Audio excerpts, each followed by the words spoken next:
dhacda ayaamahan ilaa shalay la wareejin xalay la wareejinaya baraha bulshada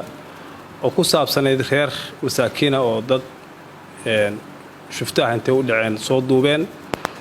asal ahaanna ka soo jeeda waxyaalaha la yiraahdo TikTok iyo dadka isku caaya ka soo jeeda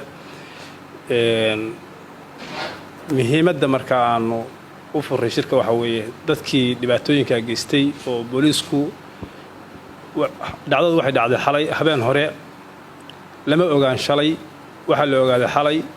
booliisku xalay ilaa intay ka ogaadeen ilaa saaka waxay ku jireen shaqo dhacdada waxa geysay dad tirada geysatay waxaanu haynaa 5 qof inay ahaayeen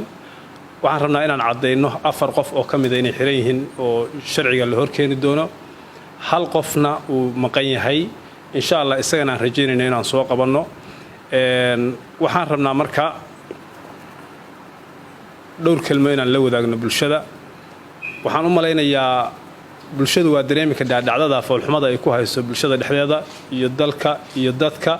iyo abiyuuska ay dadka ay u geysanayso haddana dadka dhibaatada sameynaya waxa laga yaabaa inay yihiin dad TikTok ah oo waxyaalaha TikTok dadka ku dhexmara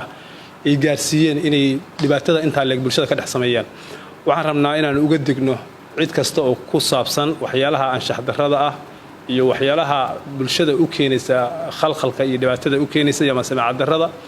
inaan haddaan booliisnahay meel adag uga soo jeensano horena aanu la dagaalami jiray haddana aan la dagaalami doono marka waxaan leenahay muhiimaddu waxay tahay bulshada inaan u cadeyno in dadkaasi xiran yihiin sharcigana la horkeeni doono bulshaduna ay sidaa u ogaato aad iyo aad waxaan soo wacay bulshadana soo wacday qaybaheeda kala duwan qof kasta oo wax qirada ama qof kasta oo wanaag ka talisa